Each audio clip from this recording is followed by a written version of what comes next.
Hey guys, I am super excited today because I'm going to share with you the top 5 ingredients that you need to know about if you're trying to clear your skin, because these ingredients are backed up by science and are definitely something you should be looking at if you're trying to have the clearest skin of your life. So if you haven't watched any of my videos before, then welcome. My name's Sarah. I make videos every single week here on YouTube talking about my acne journey. I used to struggle with serious cystic acne covering my cheeks. I've tried and tested a million and one things along the way to help me clear my skin. So this channel really is aimed to share my experience and tell you guys what I'm learning along the way and hopefully help any of you that are also struggling with your skin. So I actually uploaded part 1 to this last week, so definitely go and check out that video after this one. But I have kept my very favorite 5 till last, so let's just get straight into this video.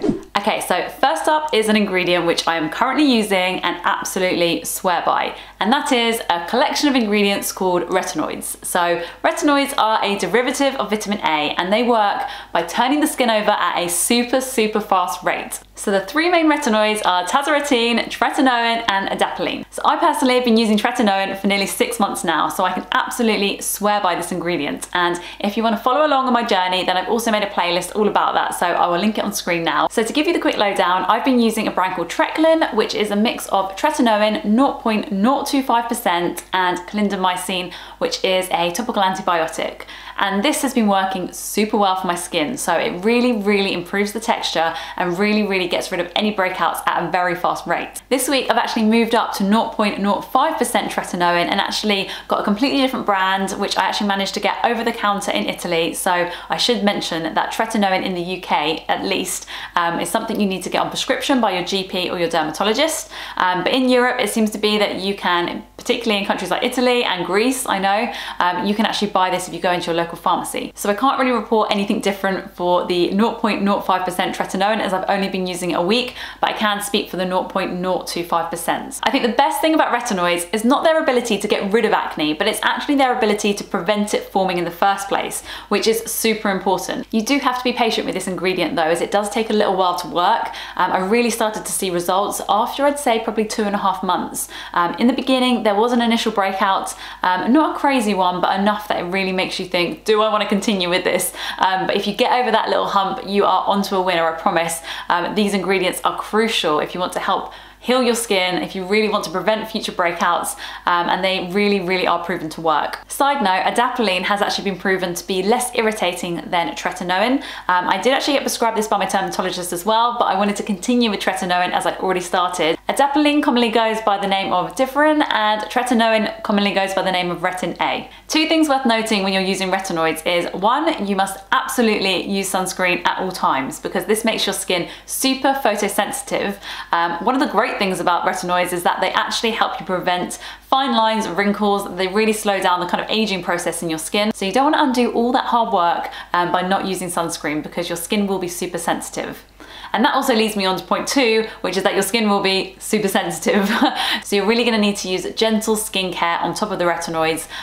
So no fragrance, things that are going to really be gentle and work to help moisturize and protect your skin. In a nutshell, I absolutely love tretinoin. It's absolutely one of the best ingredients I've ever applied to my skin. To be quite honest with you, I can't imagine taking this out of my skincare routine now that I've started, so I would highly recommend it. You can also find over-the-counter strengths in the form of retinols and also some forms of retinoids which are much less irritating. So if you're finding that these prescription strengths are actually starting to really irritate your skin and you're not quite ready for that step, then a good way to ease into it is by using an over-the-counter strength. As I mentioned, the Ordinary is a great one, so I would really recommend that. And then you can kind of work up your tolerance. So yeah, build the tolerance within your skin before you start on the prescription strengths. And these are also proven to work, but not quite as effectively as, of course, the tretinoins or the adapalenes. Okay, next ingredient, and this one is salicylic acid. It is an absolute old favorite of mine. I've used this ingredient since I was probably about 16 and it honestly does work, okay? So if you're struggling with whiteheads, blackheads, this is gonna be the ingredient that you absolutely wanna give a try. The reason salicylic acid works so well is because it can really get into the pore. It is basically oil soluble, so it can really get through any kind of gunk that's sitting on top of your skin and break away that buildup to leave you with a clear pore. So obviously that's hugely important when you're fighting acne.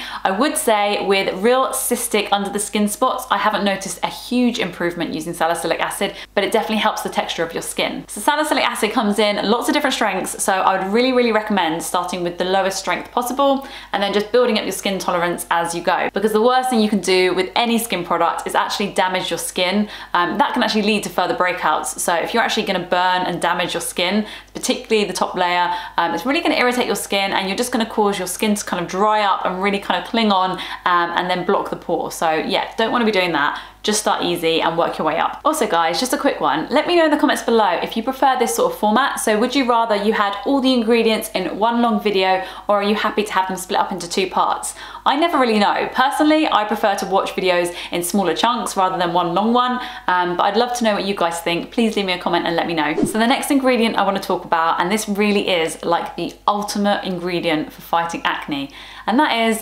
isotretinoin, which is more commonly known as Accutane, Roaccutane, Clarivis.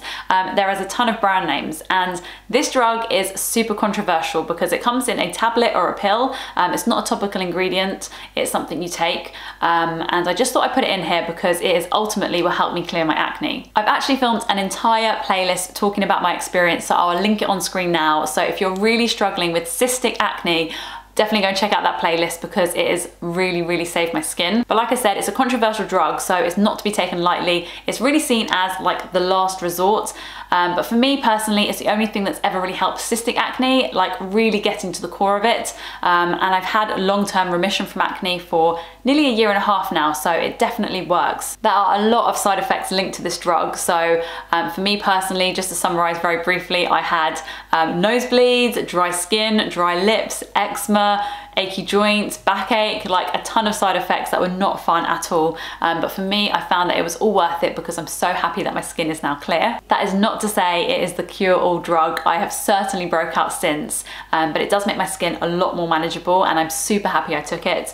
But like I said, if you want any more information about that, just leave me a comment and I'm happy to chat about it, and definitely go and watch that playlist because it has everything I learned about being on Accutane, all summarized in plenty of different videos. So yeah, if you're struggling, go and check them out and let me know what you think. Okay, so the 4th ingredient is kind of a quick fix because I realize all these ingredients that I've been talking about are kind of long-term ingredients, so you kind of have to use them for a while to see results, and you tend to use them over a duration of time.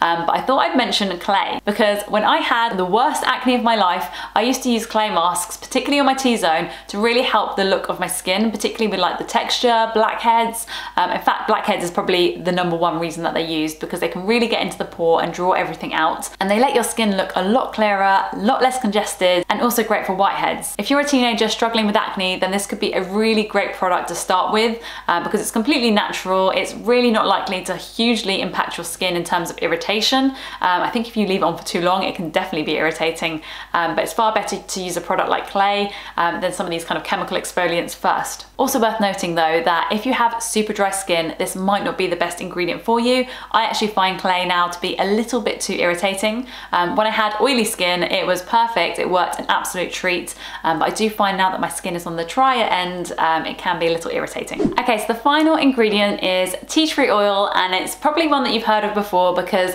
honestly, it's probably the first thing I discovered when I was first trying to clear my skin, and it is completely natural. So I would really recommend looking into this again if you're a teenager struggling with your acne and you don't want to start with the kind of chemical exfoliants. This is a good place to start. However, there are some things to know about tea tree oil, and the first thing you should do is not apply it directly to your skin in its full strength, because if you do that, you're only going to irritate your skin even more. The best thing to do is to dilute it with some water and apply it to the spot specifically rather than the entire area of skin. And this really helps to fight off the bacteria. So much like benzoyl peroxide, which I mentioned in my first video, so go and check that out if you haven't already. So I will link it on screen now. But yeah, much like benzoyl peroxide, it really helps to get into the pore and make the pore an unhospitable environment for P. acnes, the bacteria that causes acne, to multiply. So you really need to use tea tree oil over a period of time for it to really start to work.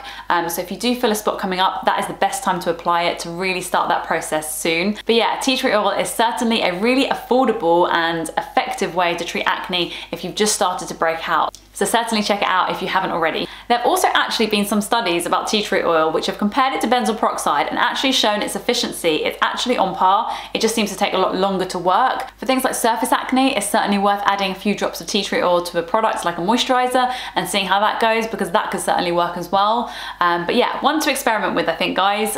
All of these products are obviously going to be based on your own individual skin. I can only testify to what's worked for me. But yeah, I think this is a really good base if you've just started to break out or you've been struggling with your skin for quite some time. I hope all of these ingredients have really kind of set you up for things to look into, to research, to talk to your dermatologist about, so you can help clear your skin as fast as possible. If you found this video helpful, then please give it a thumbs up because it really supports my channel and I love to hear your feedback. And please leave me a comment if any of these have worked for you, because I would love to hear your experience, and I'm sure that your experience could help someone else too. Even if some of these products haven't worked, please let me know about that too. Also guys, I thought it's worth adding that I'm constantly on my Instagram stories talking about my latest skin updates, talking about Retinoin and what's working for my skin. So if you're not following me already, then please come over and follow me on Instagram because I love catching up with you guys over there. My handle is @Sarah_skinstory. Thanks so much for watching this one, guys. I really hope you enjoyed it. Please hit the subscribe button if you haven't already, because I would love to see you here next week, and also the notification bell. You guys know the score. And head over and watch part 1 if you haven't already, because I promise you won't be disappointed. But yeah, that's all for me this week. Thanks guys, see you in my next one. Bye.